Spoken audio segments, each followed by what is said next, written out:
Hello friends, இப்போ ரசப்பூரி தான் செய்ய போகிறோம். பாருங்கள், இந்த மாதிரி ரசப்பூரி கடையில் செஞ்ச மாதிரி நம்மளும் வீட்டில் செஞ்சிடலாம். வாங்க எப்படி செய்கிறதுன்னு பார்க்கலாம். கடாயை அடுப்பில் ஆன் பண்ணி வச்சு எண்ணெய் ஊற்றிருக்கேன். தேவையான அளவு இன்னும் எண்ணெய் ஊற்றிக்கோங்க. இப்போ ரசப்பூரி வாங்கி வச்சுருக்கோம், அதை தான் பொரிக்க போகிறோம்.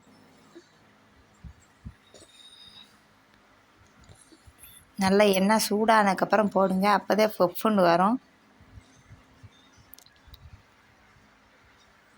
கடையில் வாங்கி சாப்பிட்டிங்கன்னா ஒரு ஆள் மட்டும் தான் சாப்பிட முடியும். வீட்டில் செஞ்சால் எல்லா பேரும் சாப்பிட்டுக்கலாம், குடும்பமே.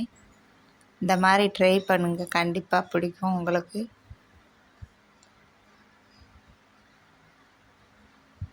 பாருங்கள், நல்லா பொரிஞ்சிருச்சு. இப்போ இந்த ஸ்டேஜில் எடுத்துக்கலாம். இதே மாதிரியா எல்லா பூரியும் நாங்கள் வச்சுருக்க எல்லா பூரியும் பொரிச்சுக்கிறோம்.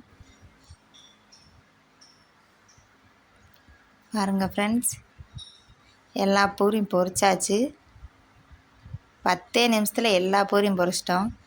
இப்போ வாங்க அதுக்கு ரசம் தேவையான அளவு பார்ப்போம். கொத்தமல்லி எடுத்து வச்சுருக்கேன், 2 பச்சை மிளகா, 2 துண்டு இஞ்சி, ஒரு 2 தள் புளி. கொத்தமல்லியும் அதையும் அரைச்சிக்கலாம். புளியை லைட்டாக ஊற வச்சுக்கோங்க. பாருங்கள், அரைச்சி எடுத்தாச்சு. இப்போ வடிகட்டி எடுத்தாச்சு. லைட்டாக உப்பு, புளிக்கரைசல் இருக்குல்ல, அதையும் ஊற்றிருக்கேன். அவ்வளோதான் ஃப்ரெண்ட்ஸ், ரசப்பூரி ரெடி. நீங்கள் கடையில் வாங்கி சாப்பிட்டு அவங்க எப்படி செய்கிறாங்கன்னு தெரியாது, வீட்டிலே செஞ்சு பழகுங்க.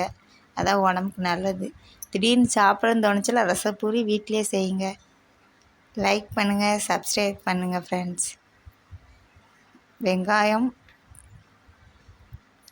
வெங்காயத்தை உள்ளே போட்டு டேஸ்ட் பண்ணால் சூப்பராக இருக்குது. பாருங்கள், வீடியோ மட்டும் பார்த்துட்டு போகிறீங்க, ஒரு லைக் ஒரு சப்ஸ்கிரைப் பண்ணுங்கள் ஃப்ரெண்ட்ஸ். எத்தனை பேர் இந்த வீடியோ பார்த்துக்கிருக்கீங்கன்னு சொல்லி கமெண்டில் சொல்லுங்கள். இது மாதிரியே சின்ன சின்ன பொருட்களை வச்சு ஒரு சமையல் பார்க்கலான்டா எங்கள் சேனலை சப்ஸ்கிரைப் பண்ணிக்கோங்க. குறைந்த பொருள்களை வச்சே நம்ம சமையல் செஞ்சிடலாம்.